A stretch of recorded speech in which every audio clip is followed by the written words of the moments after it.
I love concerts so much. It's not even funny. I think part of it is because I regularly play concerts. Like I'm a musician. I play shows. I'll admit it.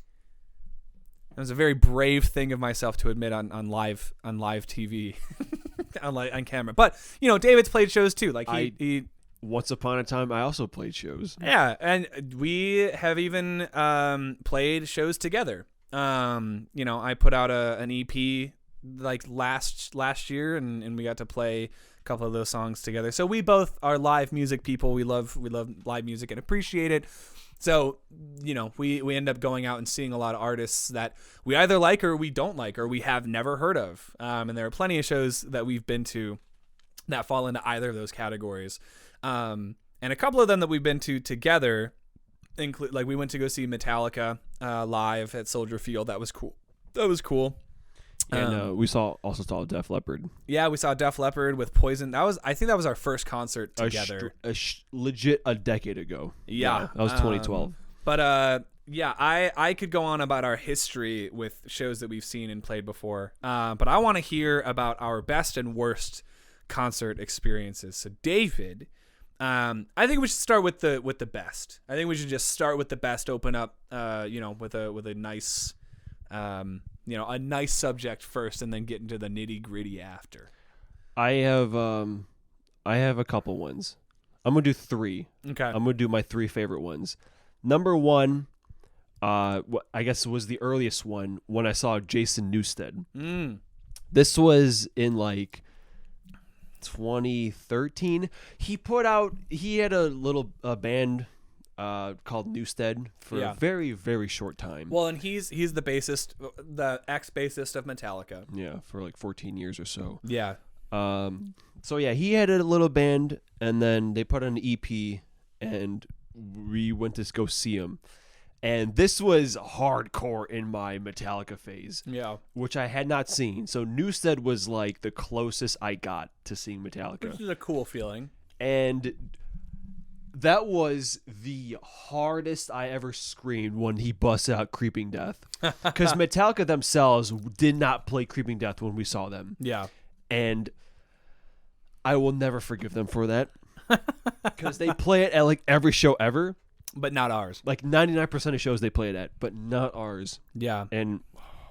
But when Newstead playing out, anyone who's seen Creeping Death live knows that there's like that breakdown in the middle where they're screaming die for sometimes like 20 seconds or maybe even like 2 minutes. And I was going absolutely ham, screaming die. Yeah. And yeah, just his... The only acceptable time to do that, by the way, is at a Metallica concert. Yeah, you're just in the subway, die! But I mean, if you're in Chicago, you'll probably fit in.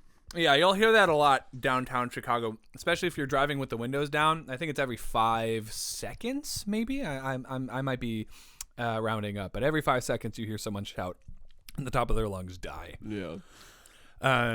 Yeah. What about another one? But yeah, I don't know. But that whole EP and album are really good. It sucks that it lasted so little. But yeah, that was the first one. Next up, Rush. Yeah. With their Clockwork Angel show, which is one of your favorite albums of all time. It is my favorite album of all time. Oh, dang. So naturally, when they play 90% of it live, I'm going to lose my mind. Oh, yeah, I mean, and seeing Neil Peart, too. Like, that must have been... Yeah. And as a drummer. Yeah, seeing his solo and everything. But yeah, they played every song off of it except BU2B. BU2B, yeah. I think you showed me that one. Which was my favorite song off the album at that time. No. And it's like, that's like 6 minutes. Yeah. You couldn't have fit 6 minutes and play the entire thing? I mean, because how long was that concert? Like 3 hours? A long time. Yeah. Well, so that's 2 concerts in a row now, seeing some of your favorite bands, and they didn't even play your favorite songs. Okay, well, no, just on that album. Oh, okay. Not my favorite Rush song overall. They played that one. Subdivisions. Shout out. Great song. But yeah, and they brought out the whole orchestra, and I'm a firm believer in, like, if you add strings or symphony to anything, it's automatically better. Yeah. Especially live, and it was just a great experience. And then I guess the third one was the first time I saw Devin Townsend. It was like the day before Thanksgiving or something. Yeah. First time I saw him, I was very new to him, but like they had like the meet and greets, and I got to meet him. I took this photo, insert the photo now, and I was just like, "Hey, Dev, can we take a photo where you just act really surprised to see me?" And then we took that. But yeah, I got to meet him, took that photo. I got to take lessons from the drummer, RVP. What? Yeah. Lessons? I got a whole hour. What the hell? Lessons with the guy. And after the set, I think I talked about this in my Devin video, I think. But after the concert, when people throw out their picks and the sticks at the end of the show? Yeah. He actually walked up and handed me one of his sticks. So you were like the chosen one. Yeah. You were like, because you had that lesson. Yeah, we're dogs now. Yeah. And yeah, it was just, oh man. Plus, that was like my favorite album that was released by him, Z2. That was that tour, so they were playing songs off that album. Yeah. Did they call it the Z Tour? I don't actually know what it was called. God damn it. God, they absolutely should have if they didn't. But yeah, those are my three favorites, definitely. Yeah, I mean, I don't know if I'd say I have like multiple favorites, because that's the tough thing about concerts is like I have favorite moments from different concerts, but I don't think I have a favorite concert overall. Like one that always stands out to me is I saw the band Yellow Card for their farewell tour, because they're now broken up. And, since then they've had a lot of controversy surrounding them with Juice WRLD and everything. And that whole like lawsuit after Juice WRLD died is like objectively shitty. But I still like their music. And I think Ocean Avenue is one of my favorite albums ever. And it was at the House of Blues in Chicago. And I remember at the very, very end of the show, because we were in like the pit, we were in standing room only, general admission. And we were all the way in the back, me and my buddy. And they saved Ocean Avenue for the last song of the night, because they knew that people weren't going to stay if they had played it early, and they were like, I don't know the rest of these songs. So they were like, all right, we'll give you what you came here for, fine. And they broke into Ocean Avenue, and the floor at the House of Blues in Chicago, when everyone's jumping at the same time, it's the coolest feeling in the world, because it feels like you're going to fall through the floor. It's just, it's like, that was the moment that I knew, like, yeah, this is a good time to see him. This is a good show. And I had another moment like that. I mean, I haven't ever been to a festival. I feel like a festival would be really fun to go to. We didn't talk about last week. We didn't talk about Coachella, because Coachella was a big thing. Like, was that last week, 2 weeks ago? Well, none of us were there, so. Yeah, I mean, none of us were there. I just knew it was a big like music event. And like the only like festival that I've been to, I went to like Mayhem Fest in like one of our suburbs, and like there was one night that I got to see the 4 headliners on the big stage. It was Machine Head, who went on first, thank God. Megadeth, Slipknot, and Disturbed. And I was like, I wasn't as big of a fan of like Disturbed and Slipknot at the time. Like my stepdad's a huge fan of Slipknot, and he had seen them like 10 times at that point. But that was a really, really cool experience, because I didn't really care for Machine Head, but Dave Ellefson, who played bass in Once Upon a Time. Yeah, another controversial musician. But at the time, I think I was in high school. I must have been like 14 or 15. And I was super into drawing, and I knew I was going to see Megadeth. So I drew Vic Rattlehead from the cover of Rust in Peace. And my mom and my stepdad, they found out that he was going to do meet and greets before the show, like under a Jägermeister tent at the festival. And so they took my picture, like that I drew, which had been chewed up by my dog the night before. And they took it to him, and they got a picture with him, and he signed it, and he was like, wow, this is really fucking cool. And it was one of the coolest moments of my life, because I was like, I need to pose with this. I need to take pictures with it. I don't know where it went. Wait, so you didn't meet him? Your parents did? I didn't meet him. My parents met him. My parents met him, and they got the picture signed because I wasn't old enough to go under the tent because it was Jägermeister. No. Yeah, so... but that was a really cool moment, getting to see them live, and honestly, seeing Slipknot live was really cool because I had a lot of friends in high school that were fans of theirs. They go off the walls, dude, because they have like 10 members, and they have one dude in the corner of the stage just like banging on a garbage can, you know.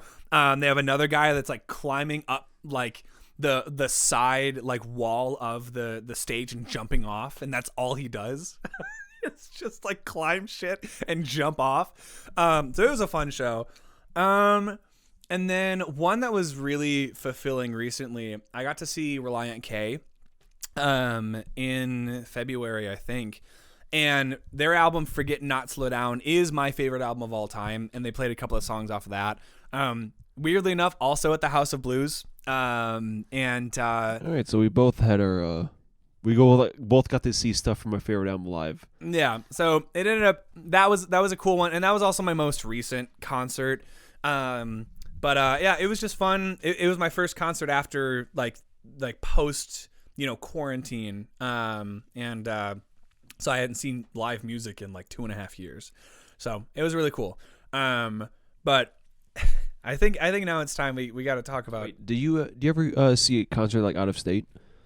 Do you ever like travel for one? No, I haven't done that yet. I think we're gonna have to do that for John Mayer because his concert is this weekend. And I don't have the money to pay for a ticket right now. I was gonna say because I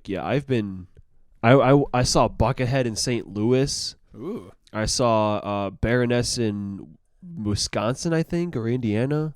Yeah, one of them. I saw Between the Buried in Michigan. Ooh. And those were like really good experiences just because, just hanging out with like, my band and you had to go out of getting state. a hotel night. There was one, I forget which show it was, but after it there was like a jazz club, and we just went in there on the fly, and we're just like hanging out in this jazz club. There was like 3 guys just jamming out. Yeah. And it was just a really cool experience. Yeah, St. Louis is great for jazz. Because I've been to St. Louis just with friends a couple of times, and there's a lot of just jazz bars, which is so sick.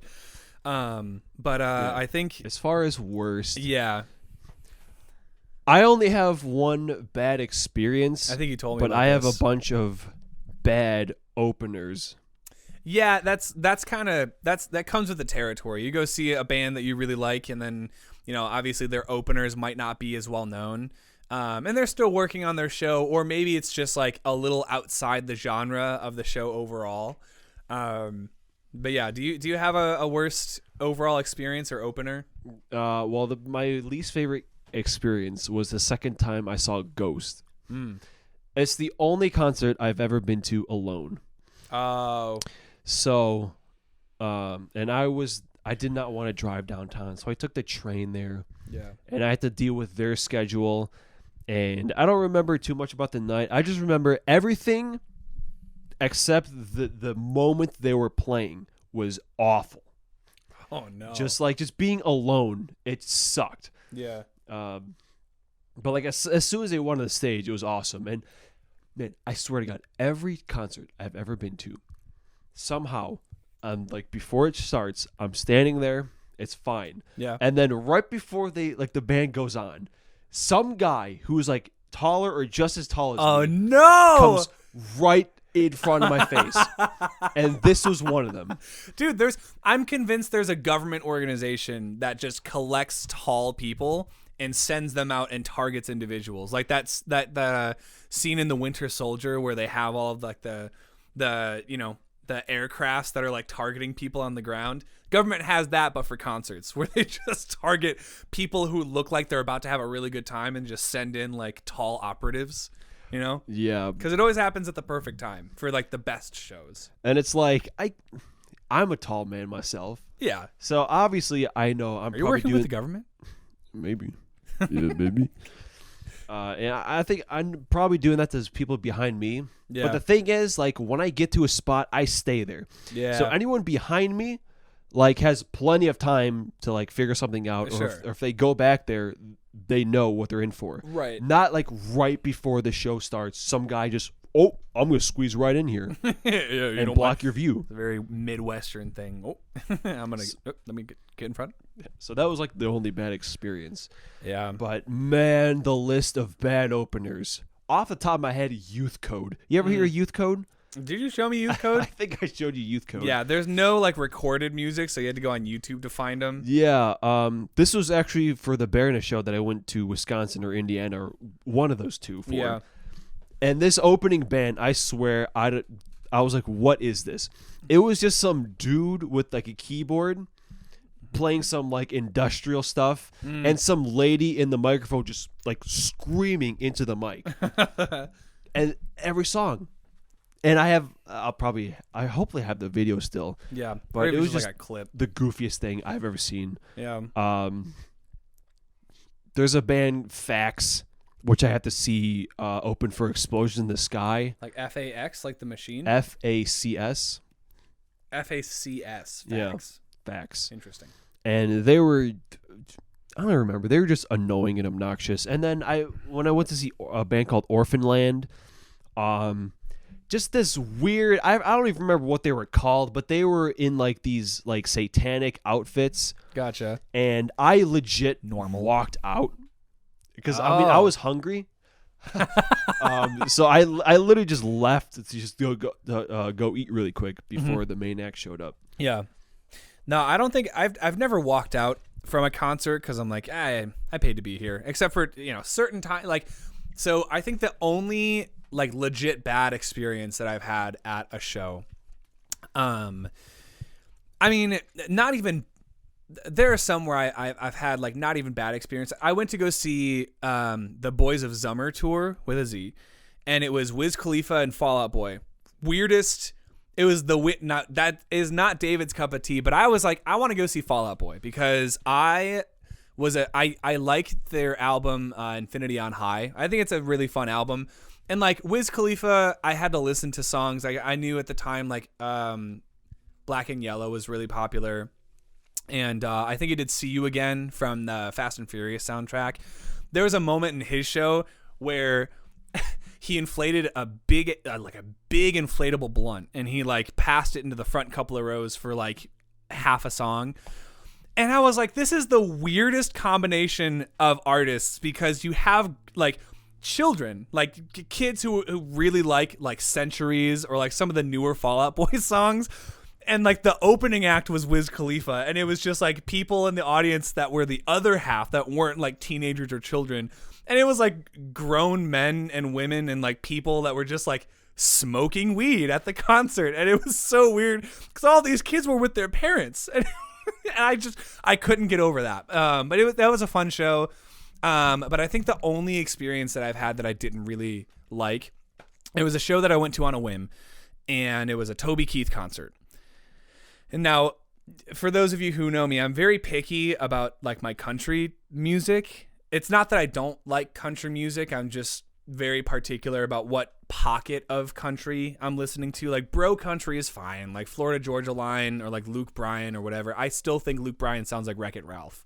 There's no way you can convince me that's not John C. Reilly in like a suit, Dude, I still think you have like the best roast I ever heard for like country.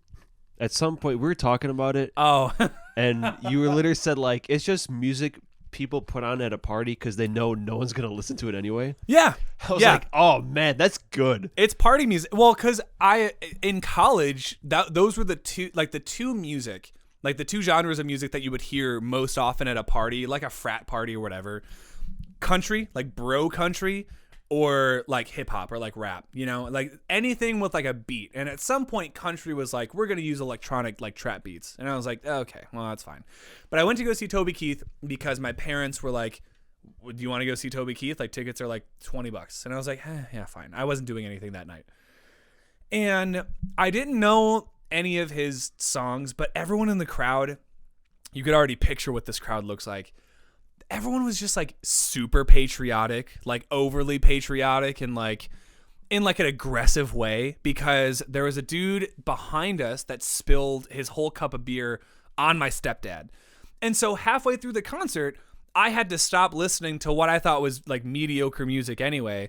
And my, two grown men who had been drinking that night were just arguing and like threatening to kick the other person's ass. It was like that episode of South Park where Randy like goes around at like Little League. You want me to kick your ass right here? Randy, sit down. You want a piece of me? Because I'm pretty sick of your goddamn mouth. What do you want to do, huh? What do you want to do? That was the whole conversation was like, I didn't hear a bell. Like I didn't, and it just felt like that. And I was like, at least it wasn't a concert that I was looking forward to going to and like hearing, and it was like, it was entirely the drunk dude's fault. Cause like my stepdad, great stand-up guy. But like if someone is trying to like pick on him or, like get in his face, he's going to get right back in their face. So this drunk dude who was obviously at fault for spilling the beer because he couldn't handle a plastic cup as well as everyone else. I don't know. It just kind of spoiled the rest of the night for me. And also, like, my mom likes to leave concerts early because she doesn't like having to navigate the parking lot after a show, which I get. It's a fair point, but usually the encore is always like some of the best songs. Yeah, so I don't know. Toby Keith, no hate to you, guy, but it's whatever. I don't go to concerts to hear about the red, white, and blue. I go to concerts to hear about people's hearts being broken and maybe even a violin. I like hearing violins. Yeah, like I said, strings make everything better. Yeah, that's why Yellow Card just slaps so hard. Like even if it's a little niche, even if it's a little goofy, I love Yellow Card for that. But really quick, I actually have one more of each. One more of each. Best, dude. One of the craziest shows I've ever seen was the Buckethead one when I went to St. Louis. Just because if you know who Buckethead is, he's just one of the greatest guitar players like ever. Yeah. Also has one of the biggest discographies ever, with almost like 400 albums. Yeah. So that's pretty cool. But yeah, because there was a whole section of his show where he stopped playing guitar, and he does like nunchucks. He whips out nunchucks and he's like starts like doing whatever with them. Yeah. And then he starts like dancing and stuff. And then for some reason he also like hands out toys to the crowd. Sick. Cool. Yeah, he has like a bag of toys and he just gives some to everyone. And I actually got one. Huh. I got a Scooby-Doo toy. Scooby-Doo! Which I still have back home. This is like Scoob. Yeah, it was just, I was like, man, like what am I seeing? This is that awesome. Guy's got a bucket on his head. All right, worst one. And this is the one round. I told you about, I remember. A little band called Joseph Stalin's Musical Endeavors. And you hear that name and you're like, what the hell is this? And they're a meme band. If you ever watched the Important Videos playlist on YouTube. Oh, right. The one where the kid is like, did you ever have a dream that you could, that thing? And there's like metal playing under it. Uh-huh. That's them. That's them? That's Joseph Stalin.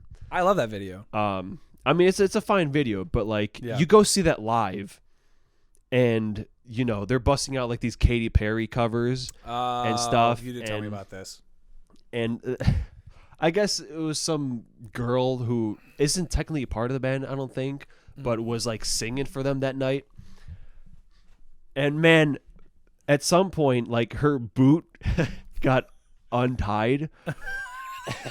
And I was in the front row. Uh-huh. Did you trip her? You asshole. No, but she like put her boot like in front of me, being like, "Hey, can you tie this for me?" And I was like, "Sure, I guess." And okay. I don't know if you ever tried to tie something from the other opposite side. No, but it's really weird. Yeah, especially when it's someone you don't know and it's very like in the moment. Yeah, because she needed that done like pronto. Yeah, I was like, I'm just trying to like tie this boot back up, and I couldn't do it. Right. So I was just like, I'm sorry, I can't tie your boot.